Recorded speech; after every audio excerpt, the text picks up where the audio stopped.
오늘의 이야기가 여러분의 지혜에 작은 영감이 되기를 바라며 저희 채널에 보내주시는 구독과 좋아요는 더 좋은 이야기를 만드는 데 큰 힘이 됩니다.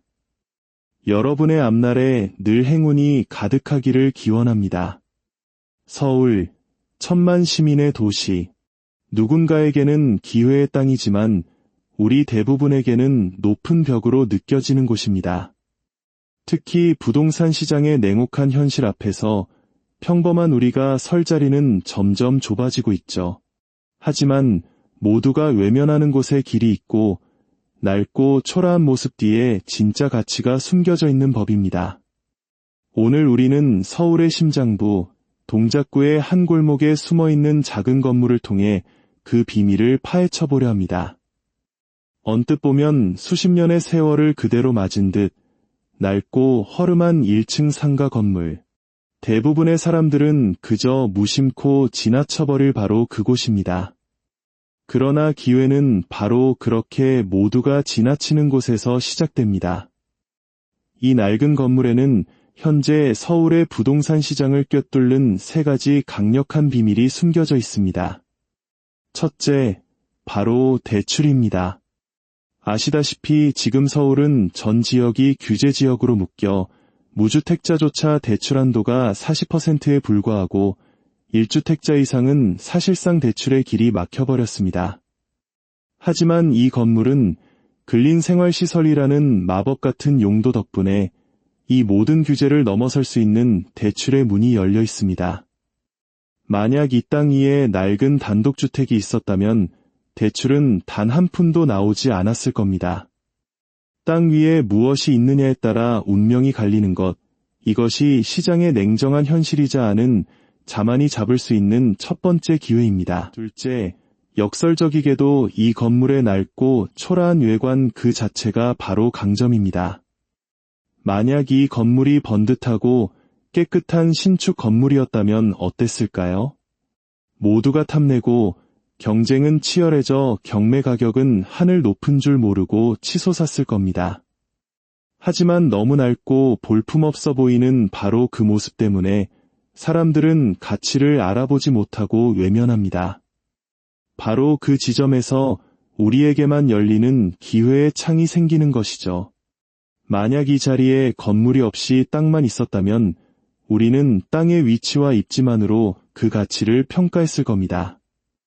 그러나 이 낡은 건물은 마치 연막처럼 땅의 진짜 가치를 가려주고 있습니다. 덕분에 우리는 이 핵심 입지의 땅을 훨씬 저렴하게 소유할 기회를 얻게 되는 것입니다. 그리고 마지막 3번째 강점, 이 건물은 단순한 상가가 아니라 개발과 재개발이라는 거대한 미래 가치를 품고 있다는 점입니다. 지금부터 그 놀라운 가능성들을 하나씩 확인해 보겠습니다. 이 물건은 서울시 동작구 대방동에 위치한 근린생활시설로 토지 면적은 약 32.4평, 건물 면적은 28.4평입니다. 최초 감정가는 무려 15억 원이 넘었지만 현재 4번의 유찰을 거듭하며 최저 매각 가격이 6억 1천만 원대까지 떨어졌습니다. 감정가보다 무려 9억 원이나 하락한 가격입니다. 여기서 우리는 질문해야 합니다. 왜 이렇게 많이 유찰되었을까? 가치가 없기 때문일까요? 절대 그렇지 않습니다.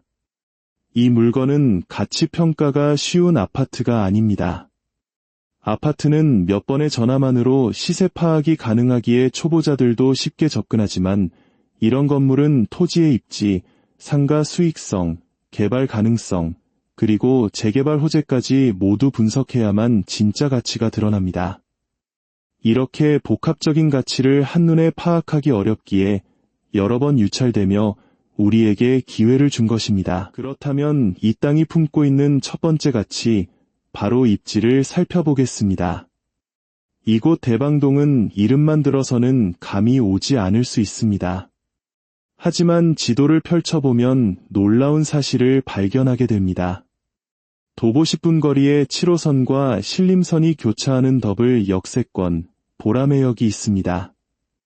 7호선을 타면 대한민국 비즈니스의 중심, 강남으로 직행하고 신림선을 타면 금융의 심장, 여의도로 연결됩니다. 서울의 핵심 일자리 두 곳을 모두 손쉽게 접근할 수 있다는 것, 이것은 꾸준한 주거 수요가 보장된다는 의미입니다. 실제로 동작구 내에서 대방동의 평균 연봉 수준이 가장 높은 이유도 바로 옆에 여의도가 있기 때문입니다. 수요가 마르지 않는 곳, 그것이 바로 이곳의 첫 번째 비밀입니다. 하지만 진짜 놀라운 사실은 따로 있습니다. 바로 학군입니다. 부동산의 가치를 결정하는 불변의 법칙 중 하나죠. 인근에는 초중고가 모두 도보거리에 있으며 특히 학업 성취도 평가가 94%에 달하는 숭의여중이 자리 잡고 있습니다.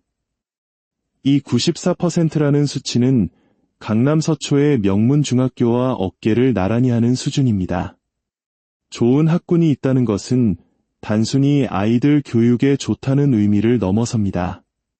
사람들을 끌어당기는 강력한 자석이며 이는 곧 안정적인 배후 세대를 의미합니다.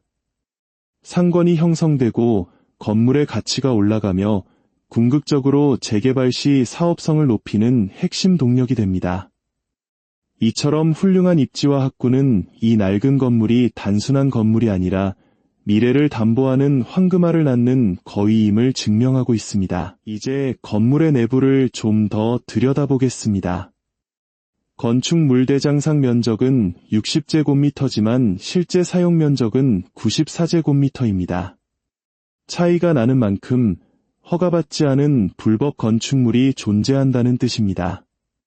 하지만 이 불법 증축 부분은 기존 건물과 너무나도 흡사하게 지어져 전문가가 아니면 알아채기조차 어렵습니다. 비록 불법 요소라는 위험을 안고 있지만 동시에 이 점이 건물의 가치를 저평가하게 만드는 또 하나의 요인이기도 합니다. 현재 이곳은 떡방앗간, 이용실, 쌀가게 등으로 사용된 흔적이 남아 있습니다. 이는 이 동네 상권이 죽어있는 것이 아니라 주민들이 필요로 하는 상가가 분명히 존재하며 약간의 수리만 거치면 안정적인 임대 수익을 창출할 수 있다는 가능성을 보여줍니다. 하지만 우리의 시선은 여기서 멈추면 안 됩니다. 이 건물의 진정한 잠재력은 땅에 있기 때문입니다. 단기적인 임대 수익을 넘어 중장기적인 관점에서 이 땅의 가치를 극대화하는 방법을 고민해야 합니다. 현재 토지 용도는 제2종 일반 주거지역으로 건폐율이 60%에 달해 오히려 3종 주거지역보다 더 효율적으로 건물을 지을 수 있는 장점이 있습니다. 다만 32평이라는 면적만으로는 단독 개발 시 수익성이 다소 아쉬울 수 있습니다. 바로 이 지점에서 우리의 상상력이 필요합니다. 건물 뒤편에는 31평의 또 다른 단독주택이 있습니다. 이 주택 역시 단독으로는 개발이 거의 불가능한 맹지와 다름없습니다. 두 필지를 합치면 63평. 이제 이야기가 달라집니다. 멋진 상가주택을 지을 수 있는 충분한 면적이 확보됩니다. 더 나아가 그 뒤편의 주택까지 총 3필지를 합치면 약 100평의 거대한 토지가 탄생합니다. 100평이면 다가구 주택을 넘어 분양이 가능한 신축 빌라를 지을 수 있습니다. 이곳에 최신 빌라가 들어선다고 상상해 보십시오. 강남과 여의도로 출퇴근하는 젊은 직장인들, 좋은 학군을 찾아온 학부모들, 분양은 성공적일 수밖에 없습니다. 과거 로드뷰를 확인해 보면 현재 주변의 신축 빌라 자리 역시 과거에는 이 건물과 비슷한 낡은 상가들이었습니다. 누군가는 먼저 이 가능성을 보고 토지를 합쳐 개발에 성공한 것입니다. 역사는 반복됩니다. 우리가 직접 개발하지 않더라도 이 땅의 가치를 아는 개발업자들은 반드시 이 땅을 탐내게 될 것입니다. 마지막으로 이 모든 가능성을 아우르는 가장 거대한 시나리오, 바로 재개발입니다. 이곳은 신대방 삼거리역 북측 지역으로 남측은 이미 1만 세대 규모의 대규모 재개발이 한창 진행 중입니다. 하지만 입지적으로는 언덕이 많은 남측보다 평지인 이곳 북측이 훨씬 더 우수합니다. 이미 이 지역은 도시정비형 재개발 동의서 접수를 시작하며 재개발의 신호탄을 쏘아 올렸습니다. 물론 일부 신축 빌라들이 있어 시간은 걸릴 수 있습니다. 하지만 기억해야 합니다. 입지가 좋고 사업성이 나오는 곳은 시간이 문제일 뿐 결국은 개발이 됩니다.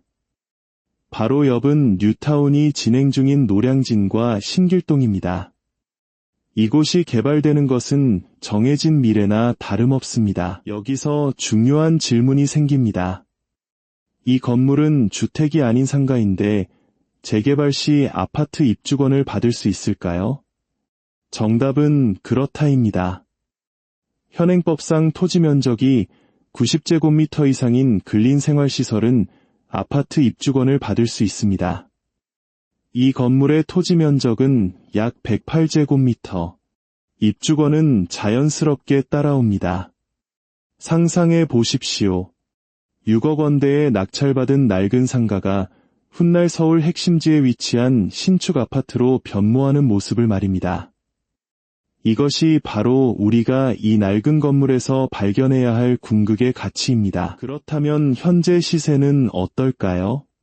주변 다중주택 실거래가를 기준으로 토지 가격을 환산해보면 평당 약 3천만 원에서 3,500만 원 선에서 거래가 이루어지고 있습니다.